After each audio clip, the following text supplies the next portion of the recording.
Ladies and gentlemen, we're here. I'm part of the Kliq, isn't everybody? Yes! Yes! Yes! I got an idea, yeah. Beat up John Cena!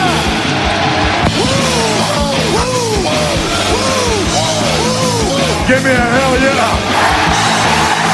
Oh, a little bit of the bubbly. Too sweet!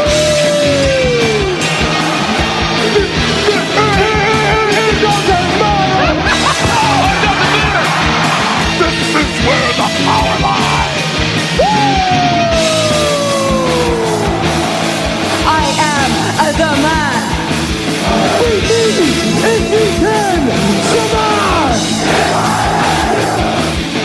It's showtime, folks! The following episode is scheduled for one fall, and it is for your listening pleasure. This is In The Kliq. What's up, everybody? Baby Huey here, and sitting right next to me is my brother, Tommy. How's it going, Tommy? Hey, what's up? And joining us once again, our good brother from Pro Wrestling 101 on Instagram. It's Richard. How's it going, Richard? Hello, everybody.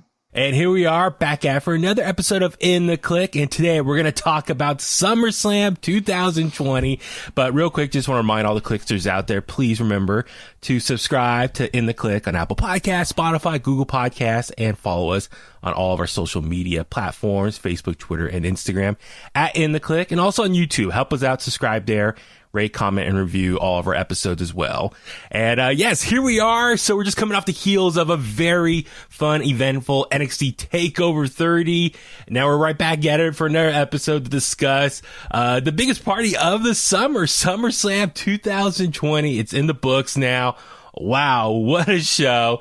And as always, when it comes to pay-per-views and these reviews, we're going to start out with give our initial thoughts. We'll work our way down, discussing all the matches, all the highlights, some lowlights, and yeah, and just have fun like we always do. But before we get into SummerSlam, I do want to discuss, touch on just some of the highlights from SmackDown this past Friday. We haven't had a chance to talk about it yet. And at this point, it doesn't really make sense to go super in-depth because it was just a go-home show for SummerSlam, and that's the main focus for today.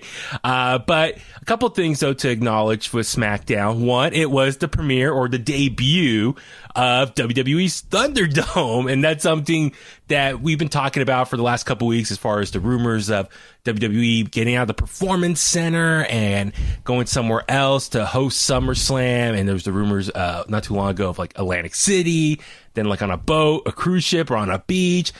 All these different ideas are being thrown out there, and even Triple H, I think, confirmed on his media call the other day that, yeah, they weren't looking at many locations just to get out of the Performance Center. Nonetheless, they decided on a new location for here on out. It's at the Amway Center in Orlando, Florida, home of the Orlando Magic. And that's going to be their home base moving forward for all things television. Well, except for NXT for right now. But everything else, Raw, SmackDown, pay-per-views, all that stuff is going to be at the Amway Center. They're just renting it out. And I think this residency is going to go through end of October. And it will, they have the possibility of extending. And I'm sure depending how this pandemic plays out, they might be there a little bit longer than anticipated. So nonetheless, friendly reminder to all you Kliqsters out there, please wear a mask. Let's get out of this pandemic as fast as we can. But nonetheless, the Amway Center in Orlando, Florida is now the new home / like a big giant TV center or TV studio for their setup now. It's pretty cool as far as they're using a whole arena to film all their TV at. It kind of felt like a Nickelodeon Kids Award show sorts, with all those, TV monitors. Yeah. So, and listen, at this point, I'm guessing if you've already watched SummerSlam or you watch SmackDown, you already know the gist of what the Thunderdome is. It's pretty much an elaborate set like we've seen on, Raw or SmackDown, as far as with the big jumbo screen, the ramp, and they've added some almost like a dome-like shape, like these pillars that curve upward to almost fill up like a dome-like structure. And the big thing is they have a bunch of LED screens. I think like over 1,000 or something. Mm-hmm. And each LED screen is like sitting in a spot of where a seat is. and the WWE Universe can apply and be on TV in the form of those TV screens. So it's kind of cool. It's a way of having individual fans inside the arena, but not actually being there. So very cool. A lot of lasers, big light show, pyro's back, a lot of use of animation and graphics all across the LED screens and all over the place. So it's visually very amazing to look at. So, Richard, just kind of your initial thoughts of the whole just Thunderdome setup inside the Amway Center. I love it. I think it looks great. There's a couple shots in SummerSlam tonight that it looked bigger than I thought it was. And that kind of was like, whoa. You know, like whenever they panned around to look towards where the announcers are, like then I was just kind of like, oh, this goes back far. You know? Yeah, and how about you, Tommy? What was your kind of your thoughts of the whole setup of the Thunderdome?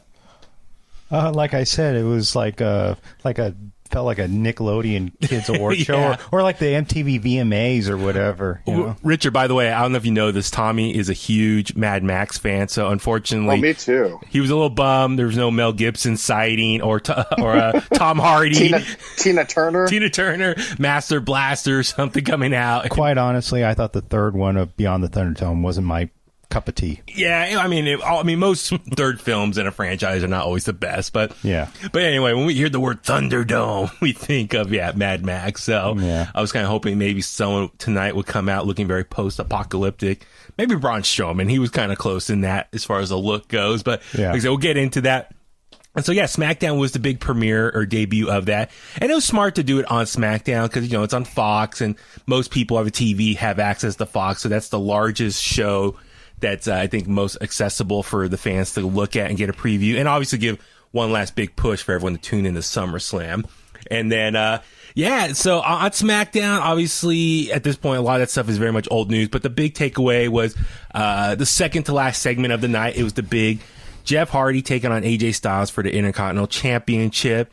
And the story throughout the night was, so the first segment, we see Vince McMahon welcome everyone to the show. The Fiend comes out, and he's just standing in front of Vince McMahon. The Braun Strowman comes out, and Vince leaves, and then Fiend and Braun are staring each other down. Retribution comes in. Fiend acts like him and Braun are going shaking heads, like, let's take them all out together. Sure enough, Fiend stops, waves goodbye, and then lights go out, and then lights come back on. He's gone. So Braun's by himself getting beat up by a huge group of these members of Retribution. Leave him there. The rest of the WWE Universe comes out and saves them, makes the save for Braun, and they all run scrambling away. But during that process, Jeff Hardy got hurt, and we didn't see what happened. Sure enough, we see him in the back. He's with the medical team, and the guy's like, and Jeff's like, my knee is hurting. Can you just put a brace on? I can't miss my match tonight against AJ Styles. And it's like on throughout the night, they keep checking in with Jeff Hardy, and he finally gets a brace on. He's testing the knee, and the doctor's like, okay, good, I'll let you wrestle tonight. Come to find out, we see a second camera angle, and it was during the whole melee of Retribution out there, and the WWE superstars going at it. AJ Styles saw Jeff Hardy and kicked him in his knee from behind. So Jeff Hardy thought it was Retribution hurting him. It was actually AJ who snuck attack on him. And then jump ahead to their match. Great match, back and forth. AJ Styles unfortunately loses. Jeff Hardy sneaks out a big win, and is the new IC champion. So congrats to him. It's his 5th title right now. And I think even on the pre-show today, they said it was like his first one, or the first time he won the IC title was like 20 years ago or something. So congrats, Jeff Hardy, on his now 5th reign as IC champion. So going to be interesting to see how that plays out. I was kind of a little bummed that we weren't going to get the IC title defended at SummerSlam, but it kind of makes sense to give that first episode of SmackDown under the Thunderdome umbrella something to look forward to, or give reason for people to tune in, a big title match there. So, all right, I'll take it for what it is, and I'll consider it part of SummerSlam weekend. So, all right, so that was the big takeaway from SmackDown this week. So let's jump ahead to SummerSlam itself. Second biggest pay-per-view of the year for WWE as far as the big 4 pay-per-views go. And, biggest party of the summer. I'm a big fan of SummerSlam. I don't know about you guys. Like, Richard, I mean, I would assume you're a big fan of SummerSlam as well. I mean, of course, we all love WrestleMania. And when WrestleMania weekend comes, it's the biggest weekend in pro wrestling. everyone gets amped up. But SummerSlam has a special place in my heart. Growing up, I mean, as much as I loved it, though, it was kind of bittersweet because I knew that means it was the end of summer and going back to school was on the horizon. But for you, I mean, just kind of what SummerSlam mean to you? Do you have any particular favorite matches or anything that stands out for you? Oh, God. I would probably go back to SummerSlam 97. Yeah. When Shawn hits Undertaker with the chair, and then he has to count the 1, 2, 3 for Bret, just because that whole period of time was probably my favorite ever time in wrestling with the Hart Foundation. Yeah. As hot of heels as they were, because just that whole thing of going to Canada and the U.S. and 1 week they're heels, 1 week they're baby faces was kind of magical. And if anyone has not seen that, go back on the network and watch it. It's nuts. I definitely remember. How about you, Tommy? You're a big fan of SummerSlam, and then any particular favorite moments from SummerSlam you love? I mean, my first ever SummerSlam that I watched was 1992 when Bret Hart wrestled Davey Boy Smith. Yeah. The British Bulldog. Family, brother-in-laws going at it. Yeah. And it was one of my favorite matches of all time. And for the IC title over in England. And how Bret carried him throughout the whole match. That was unbelievable. I did not know that. Because Davey Boy was high as a kite during that whole match because he was on a bender for the last couple weeks with crack cocaine or whatever. With Neidhart, right? Yeah. And so, and like, I guess British Bulldog forgot, like, the whole match that was planned out. And he told Bret, and Bret's like, don't worry, I got this. And Bret carried the whole match. He called the spots. Called out everything and just adds to, now knowing that just adds to his legacy as just one of the great workers in the business. And even the finish, it was a very simple roll-up finish, and that was it, just like we saw in the main event tonight. Yeah, so we'll get into that as well. I mean, for the WWE Championship.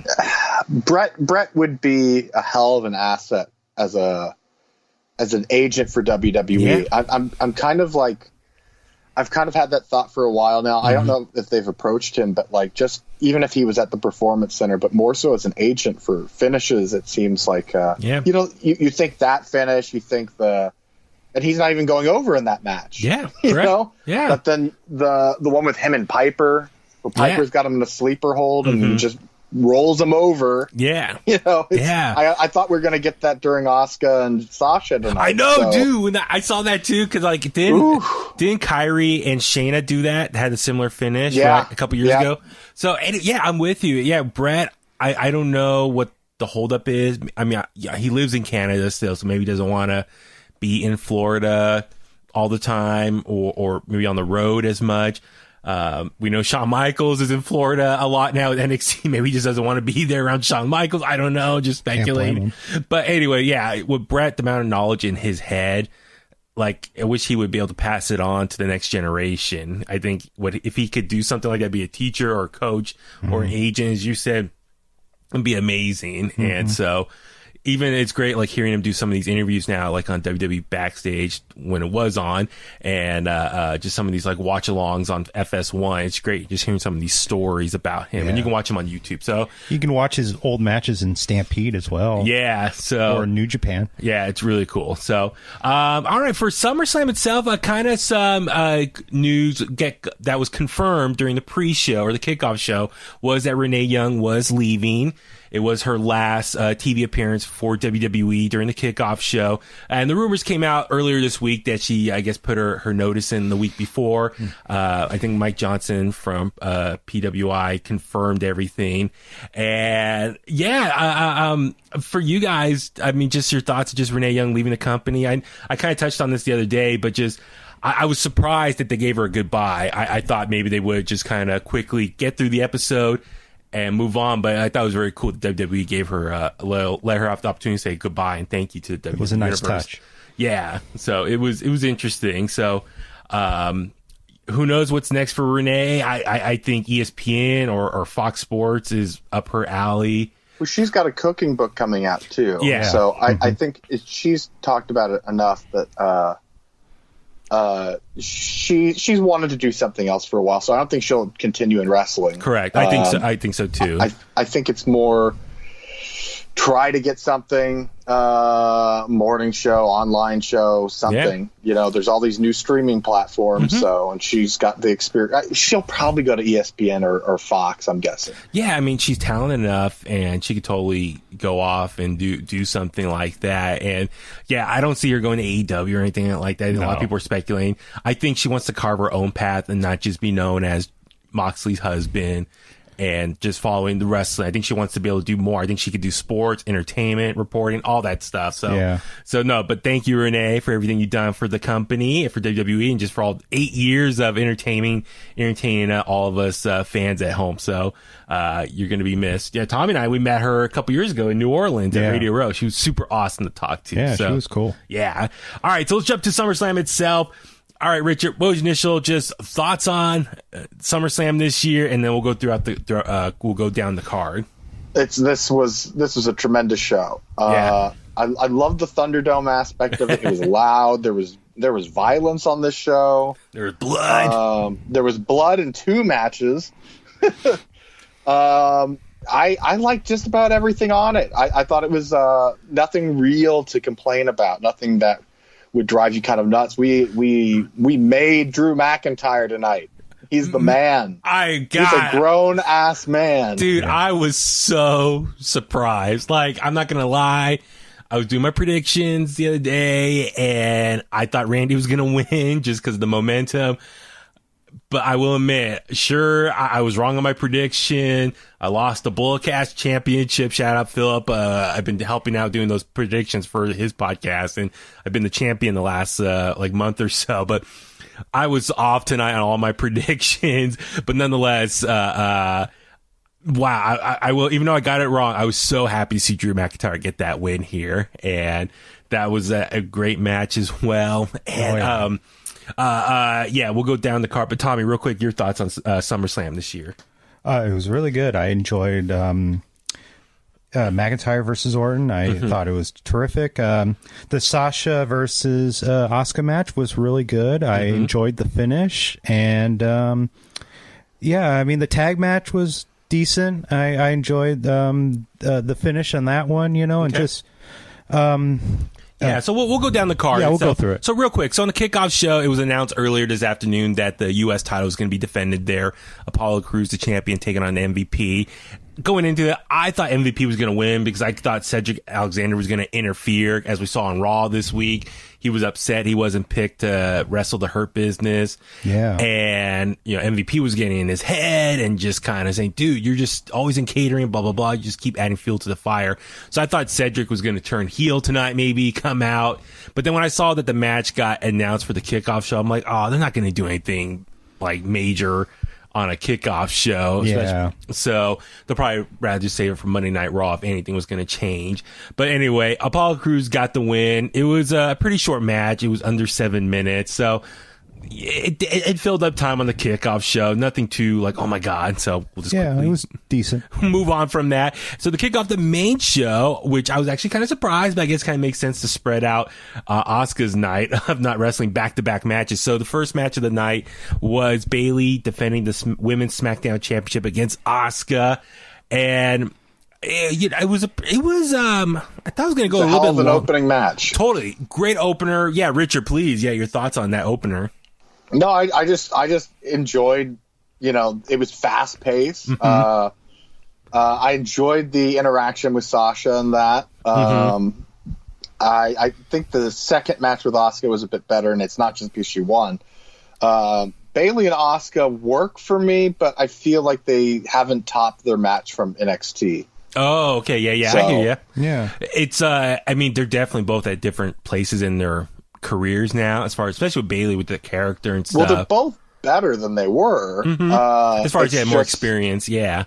Yeah. I enjoyed the pacing of this very much because it kind of set the tone for the rest of the show. And Sasha, she was hanging out ringside, just kind of chirping in whenever she could to get involved, and unfortunately, she did play into the finish as far as trying to get in Asuka's way. Asuka tried to make a kick for her and unfortunately turned her back to Bayley, and Bayley was able to sneak out the victory. So I was a little disappointed just because my heart wanted to see Asuka win, and we talked about this on last week. I wanted Asuka to go out there winning both titles because it's the ultimate payback, no pun intended, for the pay-per-view next weekend. But as far as getting revenge in honor of her best friend Kairi Sane and taking the two most prized possessions away from Sasha and Bayley, are their respective championships that they have right now, the Raw and SmackDown Women's Championships.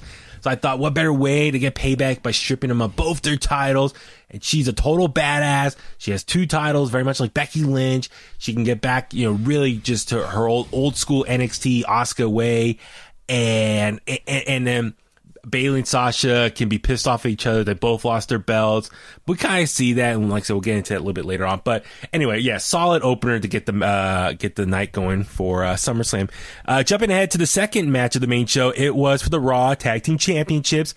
Street Profits taking on Andrade and Angel Garza. This match was under 8 minutes, so kind of short, which is like a little shocking there. But 4 minutes too long. 4 minutes too long. All right, please fill me in, Richard, while you say that. I just wasn't into it. It's a Raw match, Yeah, nothing too special. Nothing to it. It was cool. There's nothing wrong with any of those four athletes at all. I'm just I probably would have enjoyed more if it was the Viking Raiders. Something that looked different or stylistically was different. Yeah. This was, It was cool when Street Profits came out when a bunch of red cups came falling down from the ceiling. Yeah, that was the highlight for me. That was the highlight. So, but no, like the match, like I said, it was a good filler. It was interesting that the Raw Tag Team Championships were defended tonight, but not the SmackDown. I thought maybe SmackDown might have been added to like the kickoff show or something. But then again, I'm glad they did not try to force like every title or every superstar on the roster onto this show. I like that they kept it to 8 matches only. It's very concise.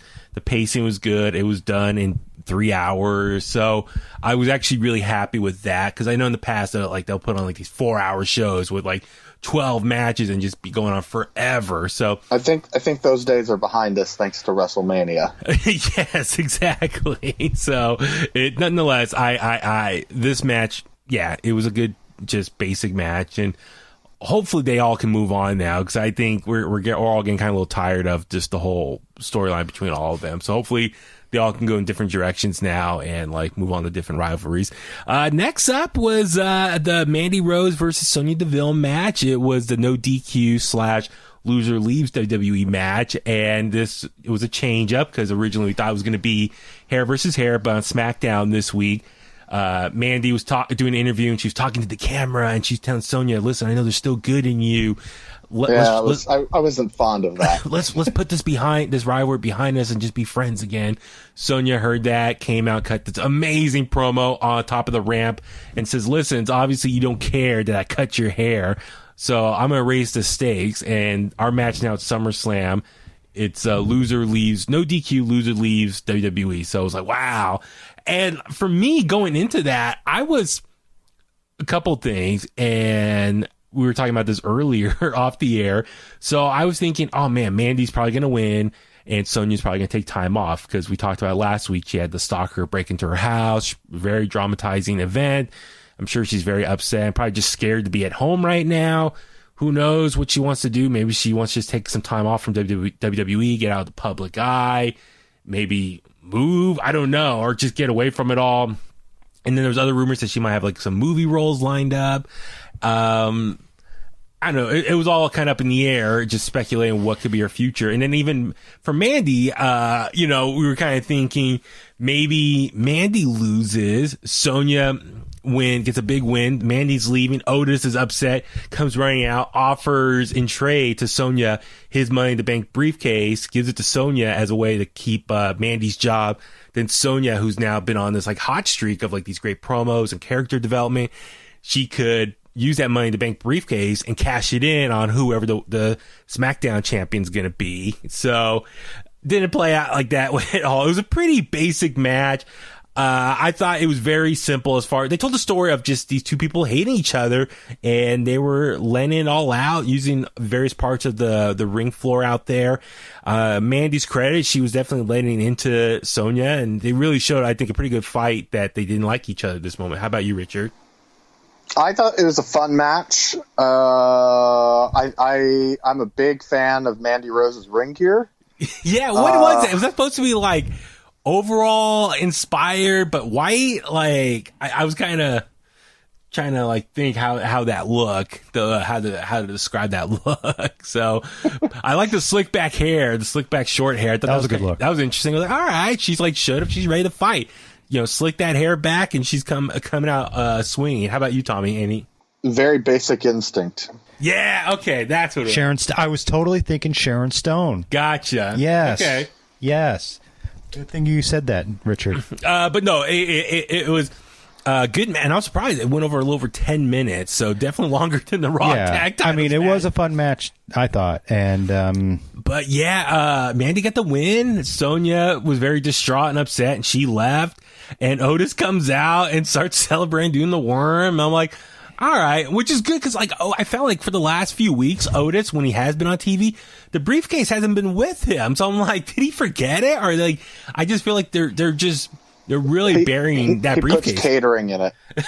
yeah, it just gets a big lunchbox for him. It's a big lunchbox. He locks it up indeed. so no one will take it. So I'm just curious though, what's going to happen now with the Money in the Bank briefcase, and like, how's it going to be used? Because as we saw in the main event, the main event scene is getting really busy right now, and we'll discuss more of that later. But whoever the champion is, I don't see Otis gain a victory over any of them. So if SmackDown's getting hot right now. I mean, as we can see, Big E's on a roll right now, and someone came back at the end of the show, and Braun and The Fiend. So he doesn't really fit in with that top tier. He might just be another Damian Sandow. Yeah, maybe they're trying to wait till there's fans back in attendance where they can use that pop for Otis cashing in.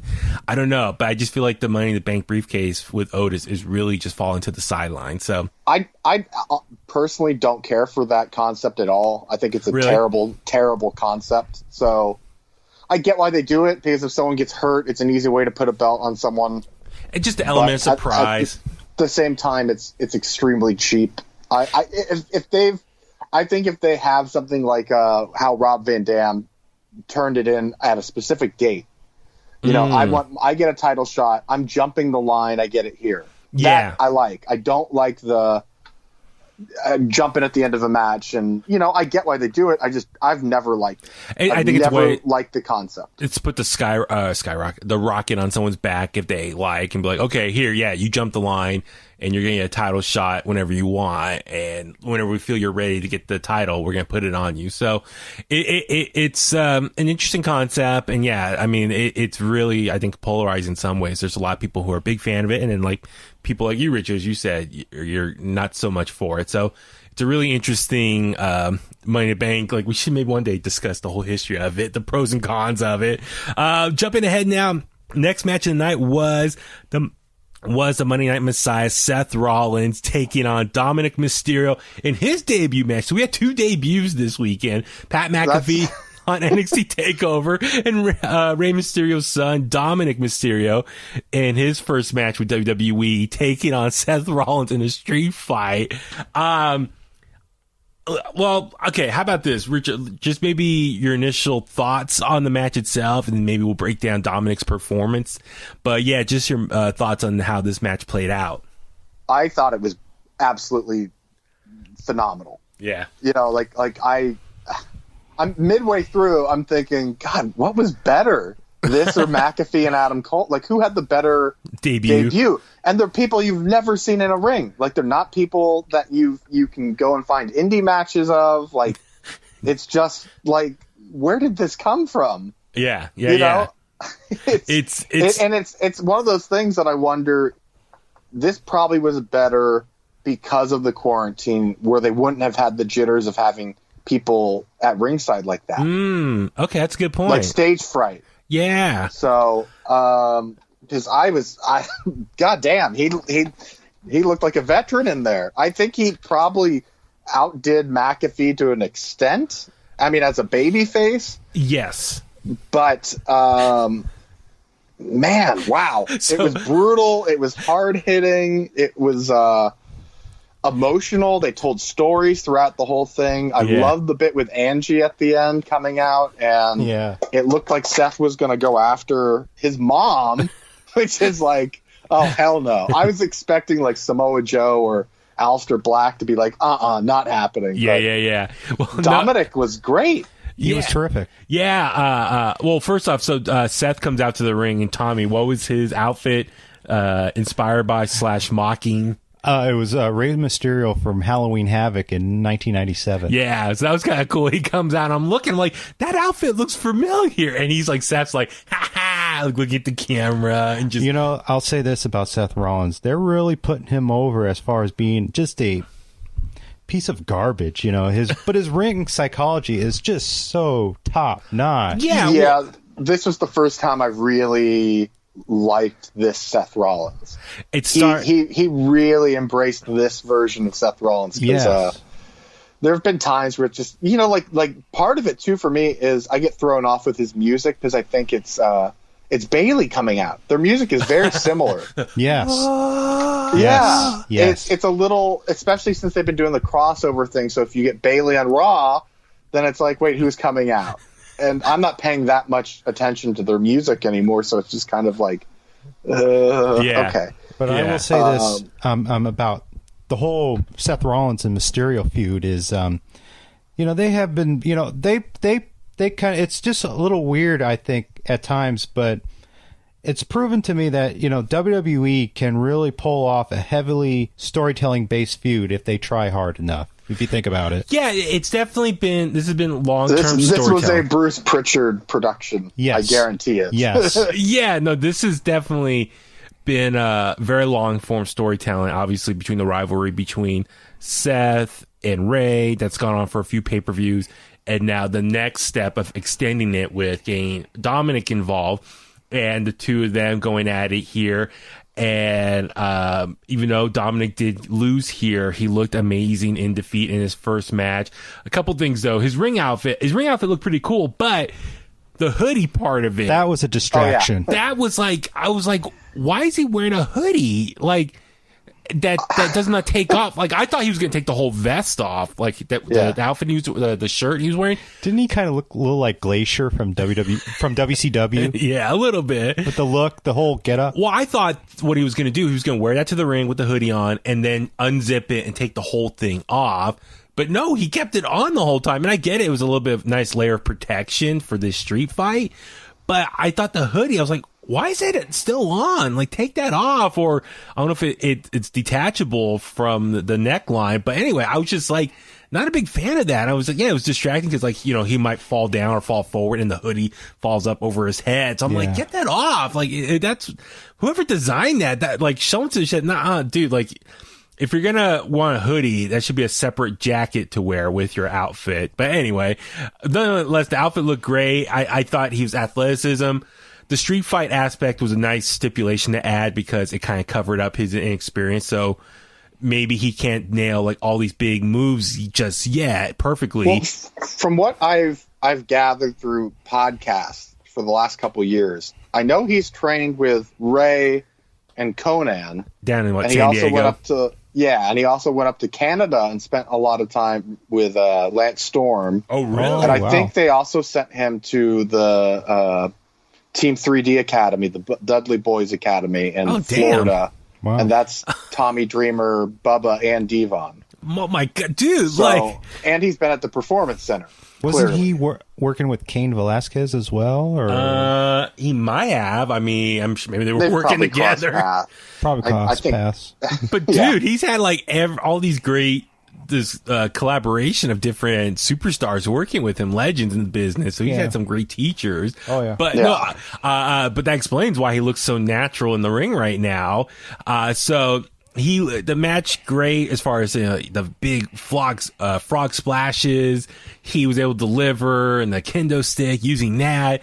Just the great story here. And obviously Ray, he told his dad before the match, like, don't interfere. And I thought he wasn't going to come out at all. When he came ringside, I was like, why is he not paying attention to his son's words and honoring it?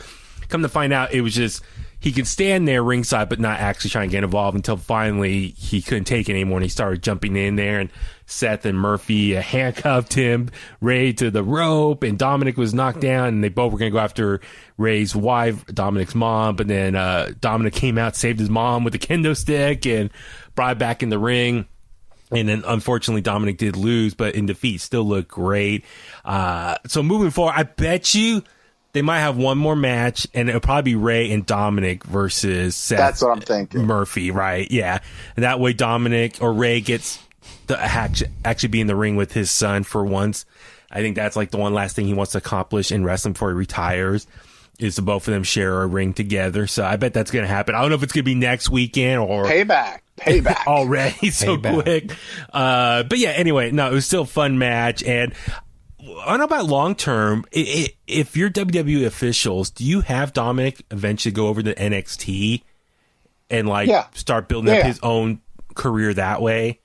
I think so. I think it'd be great. Give him like a singles push. Maybe he was needed for this story. Yes. And I mean, remember when Kevin Owens first debuted, he was still NXT champion. Mm-hmm. But he just came up for that one night with John Cena, dumped John Cena, and then went back to NXT. I think there's nothing wrong with that at all. Plus, it might give people reason to watch NXT that don't watch NXT. Totally. So, no, I hope so, too. I think he'd be a great addition to the NXT roster. Once this story's done, maybe him have off TV for a little bit.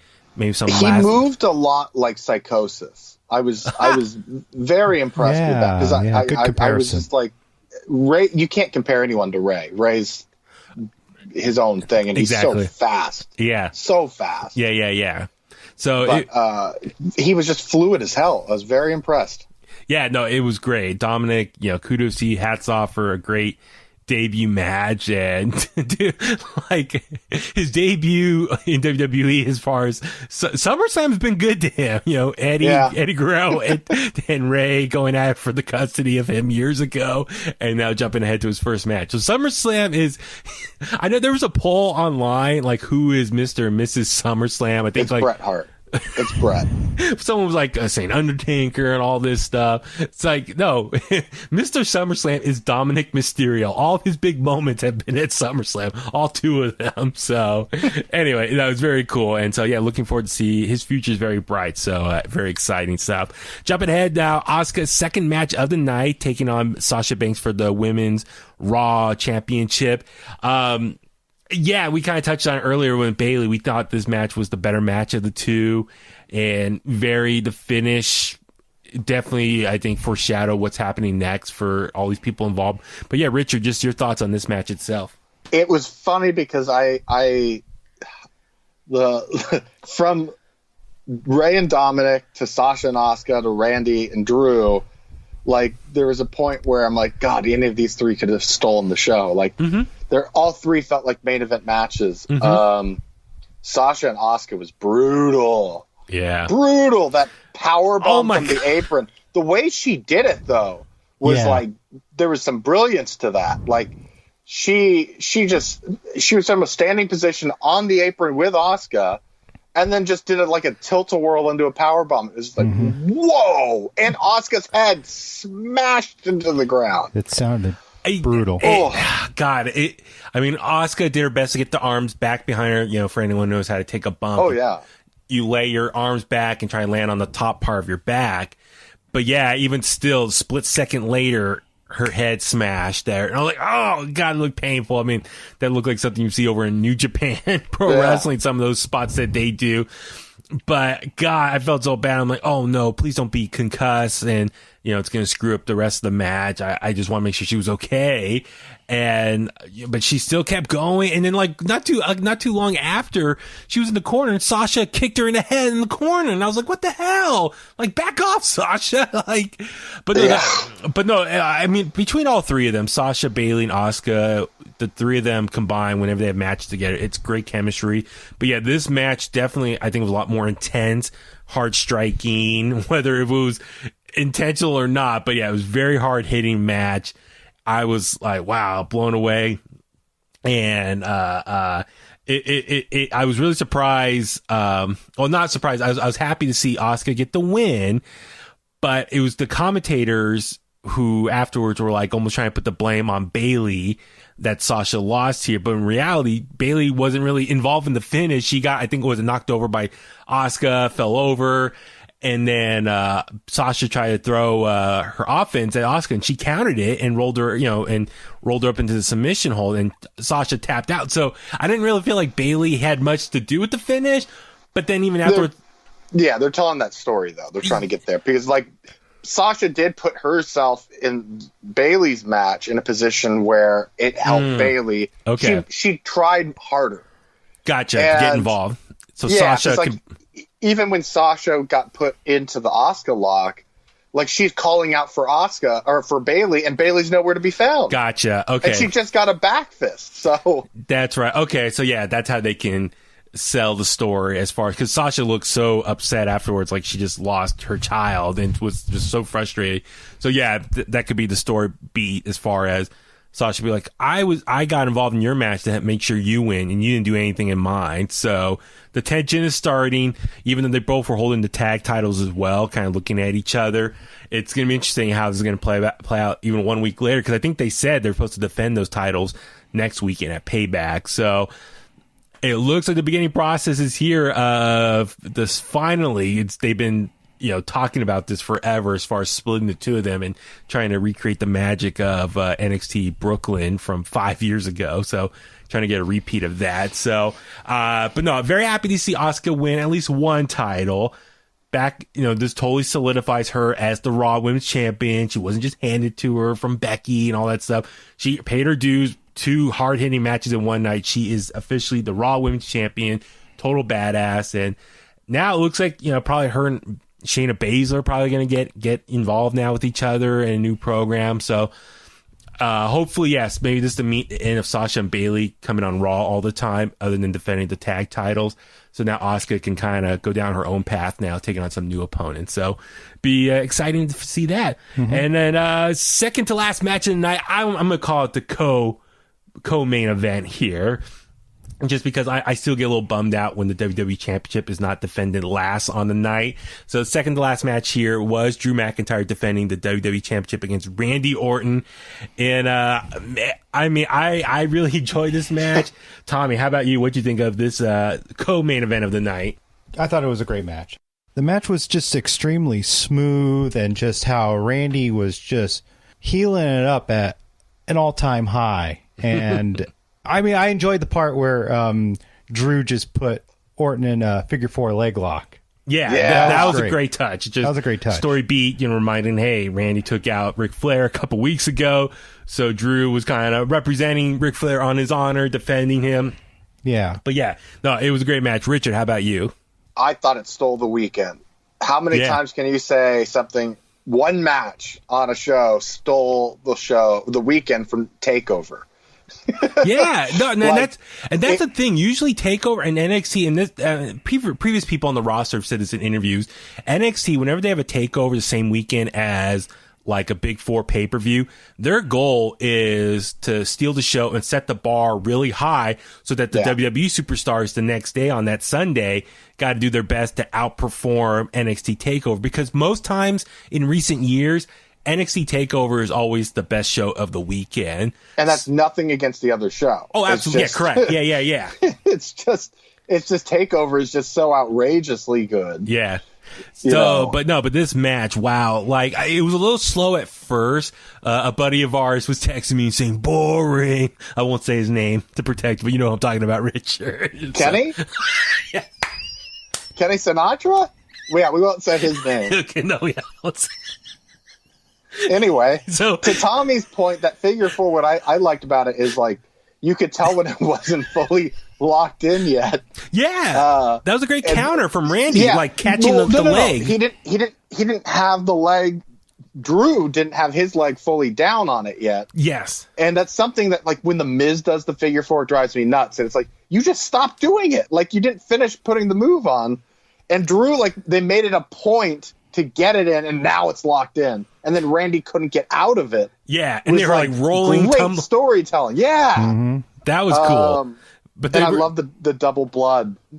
Yeah, like, okay, so I didn't see where Randy got busted, but Drew was like in the corner of his eye. It looked like when Randy brought the ref down, and then like when the ref had his back turned, Randy thumbed Drew in the eye, and then he started bleeding afterwards. So I wonder if that's where he got cut or scratched there. I mean, God, those type of cuts hurt, like those little scratches just on the top of your skin. Those are just nagging little, injuries right there. But the second half, when things started picking up and it was just hard hitting, two big hosses going at it. And that's something I forget is like Randy, obviously he's in great shape, but he's a tall dude himself. And so he's very much like stares eye to eye with Drew McIntyre.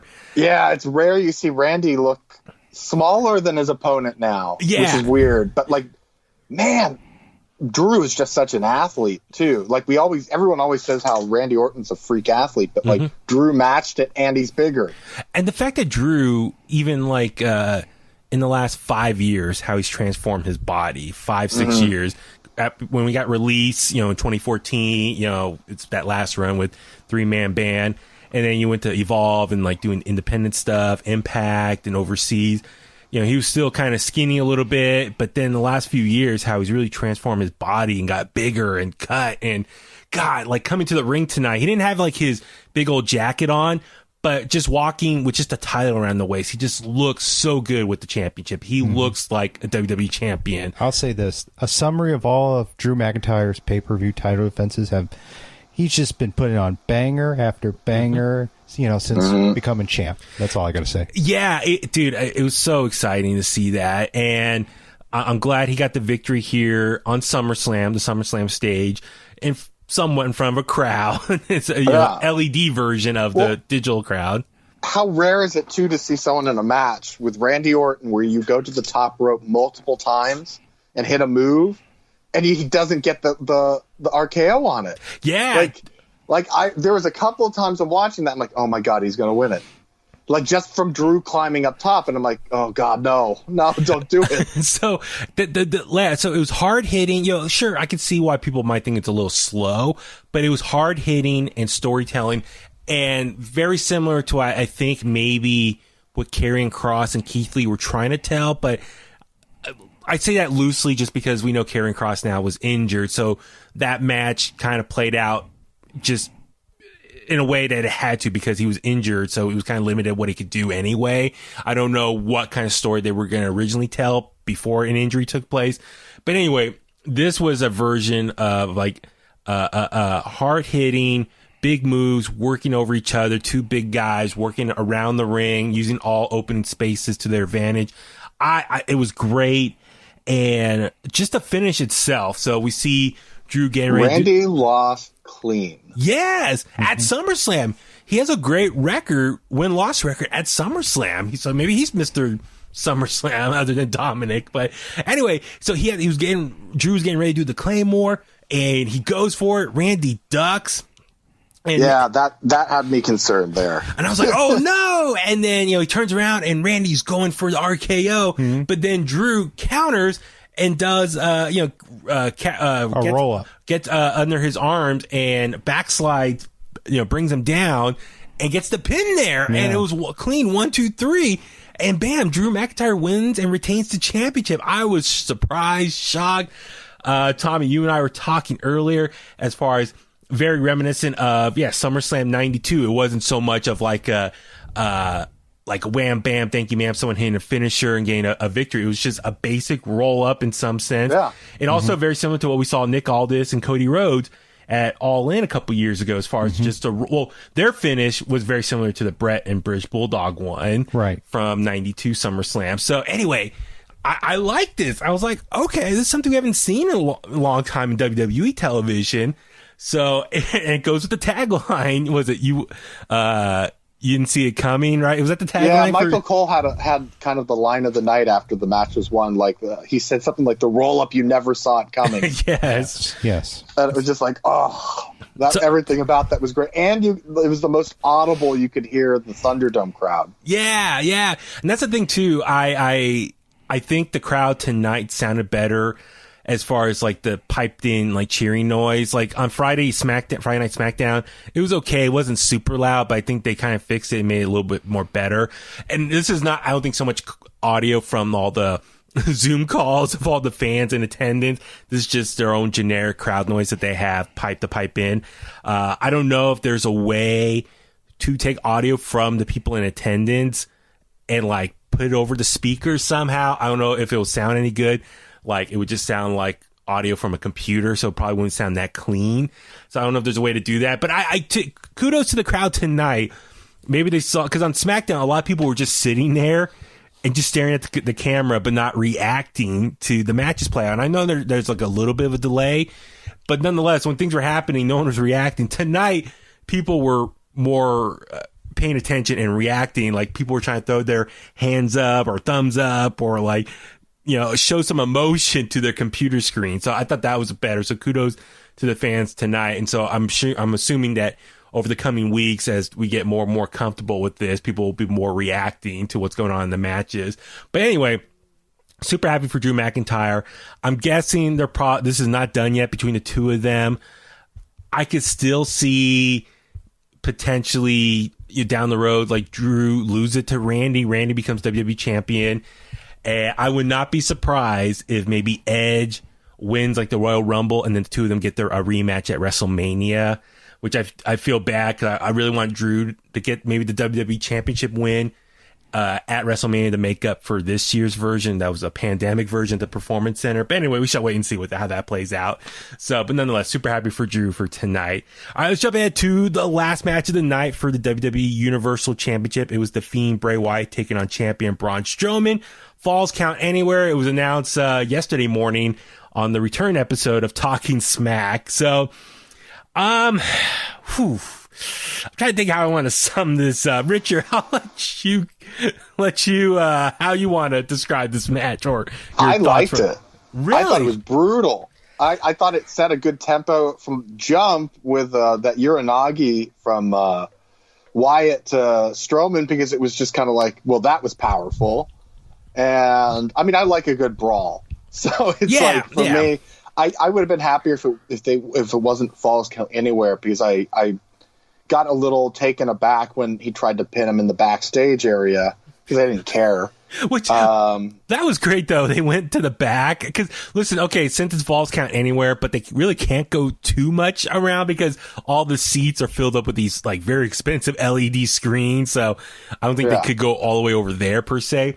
But I liked how they went in the back and they went into the gorilla position. I thought we were going to see Vince McMahon or Bruce Pritchard sitting there, but no one was sitting there. I was like, who's running the show right now? But I thought it'd be great. Yes, I thought it'd be great if maybe Vince would have been sitting there and be like, God, get out of here. This is my spot. Get out. But no, nonetheless, no one was there. So I was a little shocked by that, but it was cool just seeing them use it to their advantage. It looked pretty empty back there. So I get it. The pandemic era, you try to keep a minimum number of staffers around, but I think you're looking into the micros a little too hard. I know, but it was just interesting to see that play out. But they come back to the ring, and yeah, it was very hard hitting. Even that one earlier in the match, Braun was trying to powerbomb Bray into the table. The table didn't break, like got the side of it, and I was like, oh, Bray's back felt shattered at that point. But that was terrible.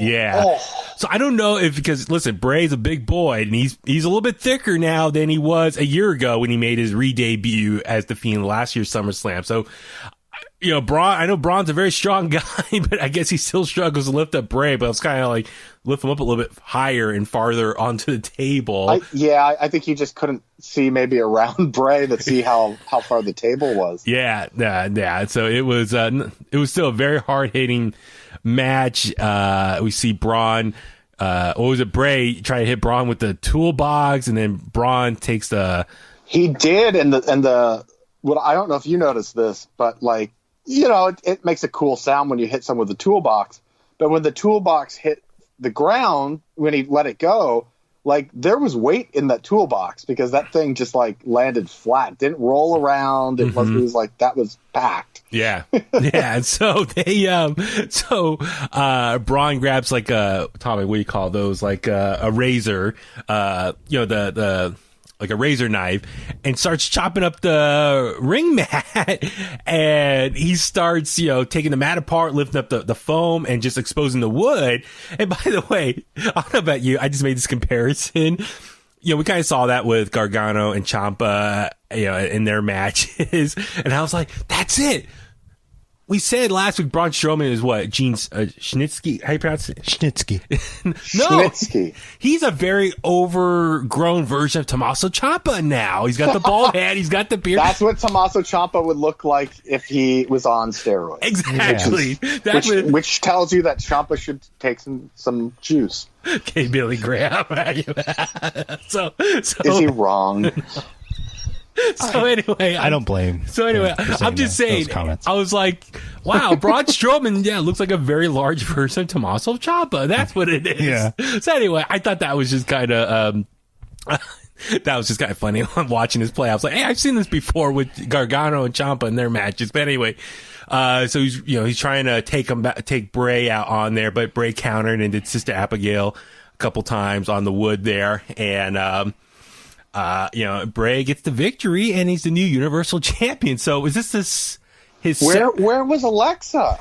That was like I was happy when the match ended and I was like surprised, and I'm just kind of like, whoa, we didn't even get the Alexa anything in there. No payoff there. So that was my one little bummer. It's like, where's the payoff in all this? This hype of Alexa playing a big part in the whole storyline. So anyway, like I said, I enjoyed the match for its hard hitting aspect of it.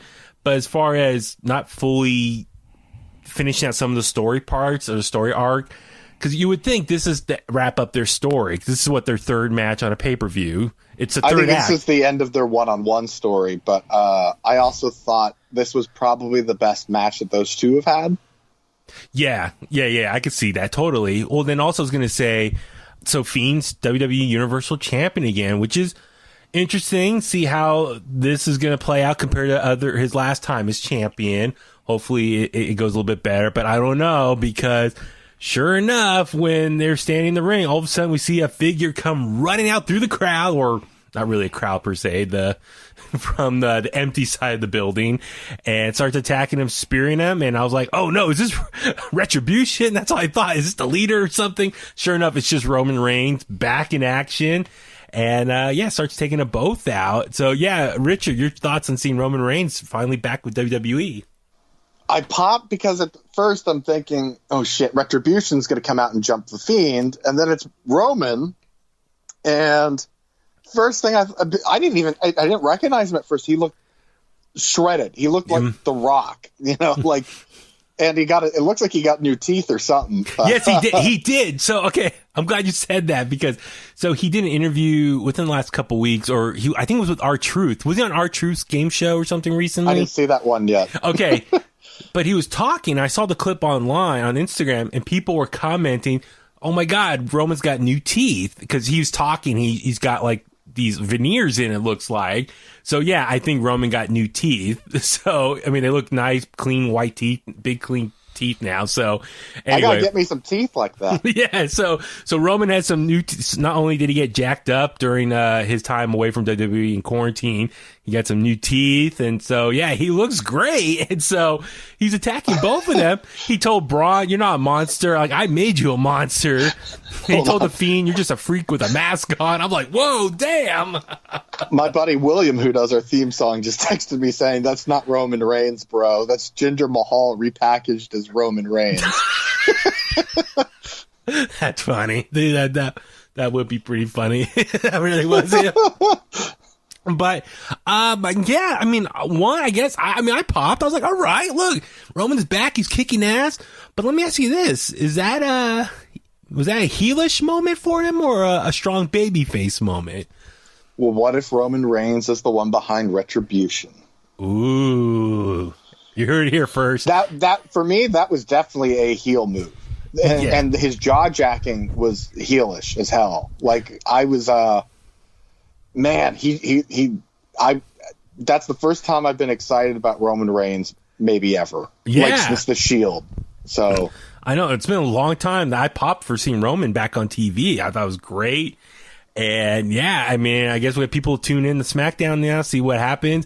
He held up that Universal title, pretty much saying like that's going to be his, and he's going to try to pick up where he left off last time before WrestleMania. So I'm just like, I'm a little bummed because it's obvious it's going to be Fiend and Roman probably pretty quick here now. I think it's going to be Fiend, Roman, and Braun. Like a three-way. Yeah. So anyway, but still, I'm like, crap, is this going to be a short title reign for the Fiend? So just the Fiend is just a paper transitional champion before Roman can take it right back again. So I'm like, it's going to be pretty quickly like how we're going to... I don't think so, because WWE hasn't been doing that with their titles lately, the last couple years. They haven't, like, with exception to Sasha Banks. Yeah. You know, no one's had really short reigns. R-Truth, but they've had Roman Reigns. Yeah. Well, Bray Wyatt a few years ago. Yeah, he kind of short one a few years ago. Mm-hmm. Well, and also we get someone who was making some news tonight, Keith Lee. Yeah, we'll get to Keith Lee in a second, but yeah, just to wrap up the Roman stuff. So, yeah, it would be interesting to see how Roman, the Fiend, Braun, how this all play out. Who eventually comes out on top with the championship, and then unfortunately the losers at the same time. So, I don't know. I just feel bad if Fiend's going to have for short term just to give it back to Roman. And but he doesn't need it too, because he can fall back on the character. The character's it's character heavy. Absolutely. You know, like with Bray, how many years did he go without winning a title? Period. And he was still like the most over person in the company. Like the Undertaker. You make the mistake sometimes, because like realistically, Bray's matches are not the greatest. Correct. Right? Yeah. Like he can have great matches. Where on the other hand, you have, and I'm not picking on him because he's on AEW, but I felt like Dean Ambrose, I don't know what he's like as a world champion there, but I felt he was the worst world champion I've seen in my lifetime. I'll be honest, his title reign in AEW has been a little lackluster. He's not a world champion guy. He doesn't need to be a champion. Like if he has a tag belt or a secondary, like it's like Piper. Yeah. Like Piper. Tommy Dreamer.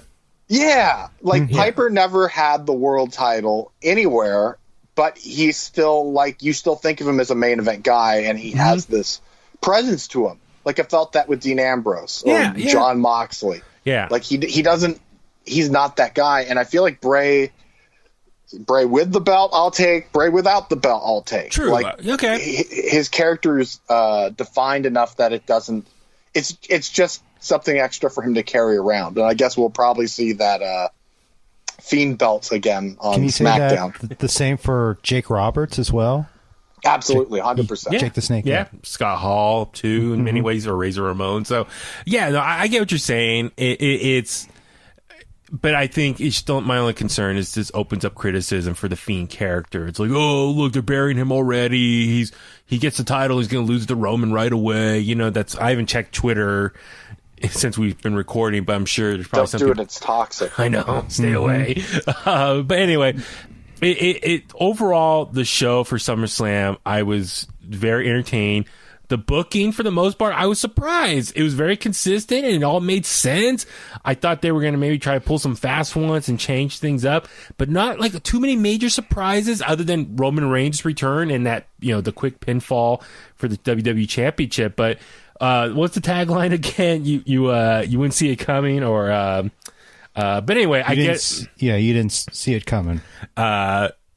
I guess it really refers to the return of Roman Reigns. I think ultimately that's what it was.